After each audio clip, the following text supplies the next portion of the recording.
Chers amis connectés sur les pages Sport Santé Plus, nous disons encore merci, nous restons toujours connectés. Aujourd'hui, nous allons aborder les conduites à tenir face à la maladie d'Osgood-Schlatter, cette ostéochondrose de croissance qui malheureusement plombe quelquefois l'activité physique et sportive chez l'enfant et le jeune adolescent. Nous restons scotchés, allons-y, trop, nous nous plongeons dans le vif du sujet.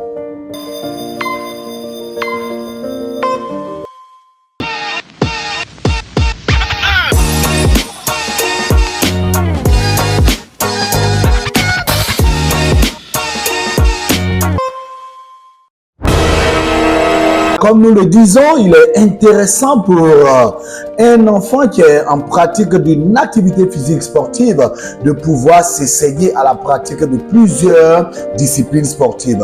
Et là, nous vous demandons de revenir encore sur nos vidéos sur la pratique de l'activité physique et sportive chez l'enfant. Ainsi donc, un enfant doit pouvoir pratiquer 2 ou 3 disciplines en fonction que son temps le permette. Mais malheureusement, pour ces enfants qui sont prédisposés à faire la maladie d'Osgood-Schlatter, il est important que la première attitude soit dans la réduction de l'intensité de la pratique sportive.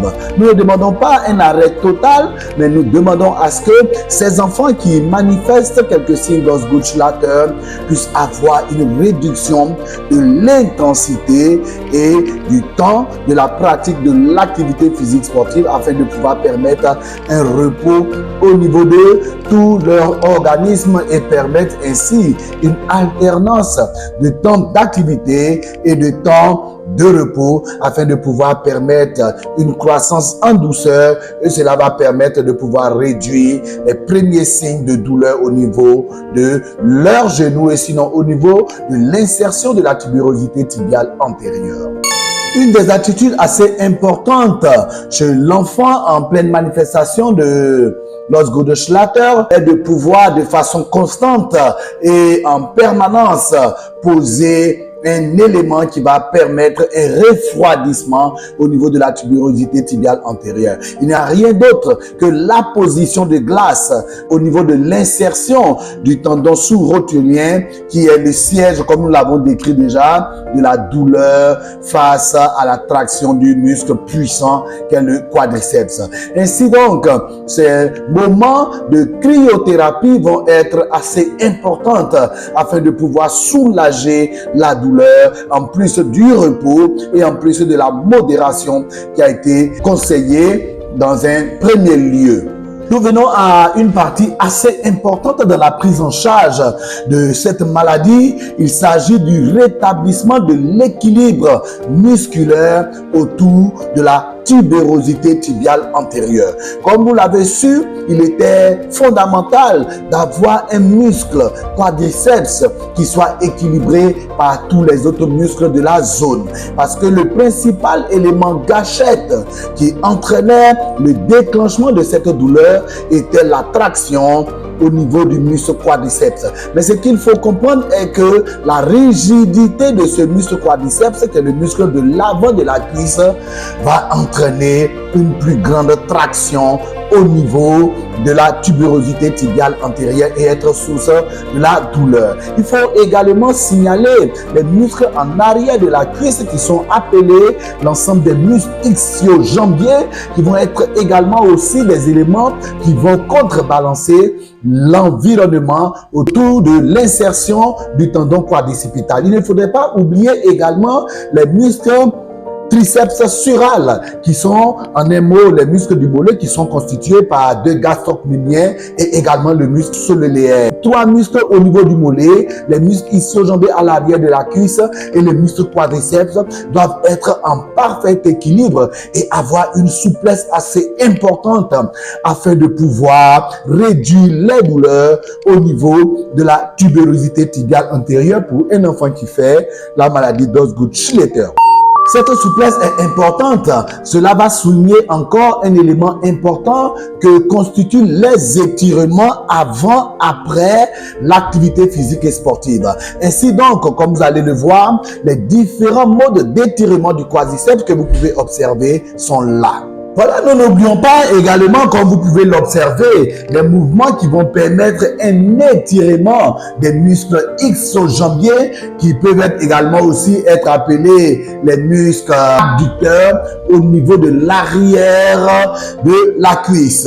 Ces mouvements vont permettre une souplesse au niveau de ces muscles ischio-jambiers. Et nous terminons enfin avec l'étirement du triceps sural qui se présente comme si, afin de pouvoir permettre une souplesse au niveau des muscles du mollet. Ainsi, vous verrez que la souplesse, l'équilibre et également la parfaite harmonie de ces trois groupes musculaires vont entraîner un moment de soulagement parfait au niveau de la tubérosité tibiale, entraînant ainsi une réduction des douleurs au niveau de cette zone gâchette qui est l'élément fondamental dans la maladie d'Osgood-Schlatter. Dans l'objectif de soulager totalement la zone au-delà de la souplesse qui est obtenue au travers des stretching des différents groupes musculaires dont nous avons parlé, il est ici essentiel de pouvoir faire ce qu'on appelle un renforcement de ces trois groupes musculaires au niveau de la zone afin de pouvoir permettre un parfait et renforcer l'équilibre qui est obtenu au travers de cette zone de gâchette. Il est indispensable de prendre attache avec un kinésithérapeute qui pourra vous permettre par les différents exercices de pouvoir faire un renforcement du muscle quadriceps, un renforcement des ischio-jambiers et un renforcement du groupe musculaire constitué par le triceps sural. Cela va être d'un apport capital et permettre aux jeunes sportifs en équilibre musculaire dans la zone au niveau des deux jambes et des deux cuisses de pouvoir pratiquer une activité physique et sportive en toute sécurité sans éprouver ces douleurs de la maladie d'Osgood-Schlatter. Toutes ces orientations sont de façon pratique dans l'exercice de l'activité physique et sportive.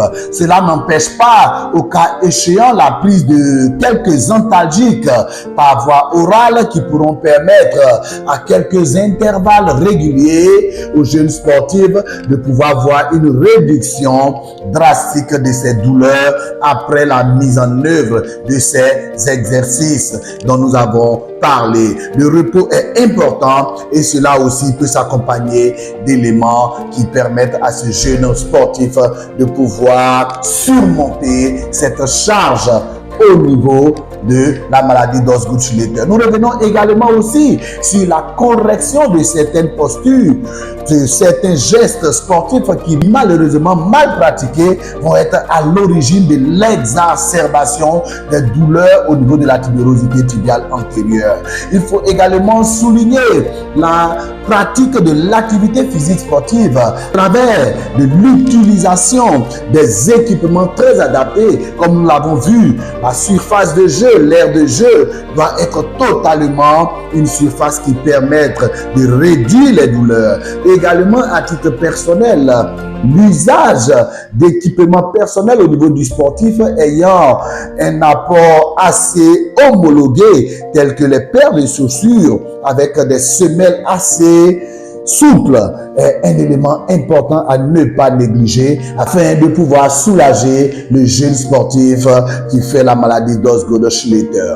Voilà, chers amis sportifs, abonnés des pages Sport Santé Plus.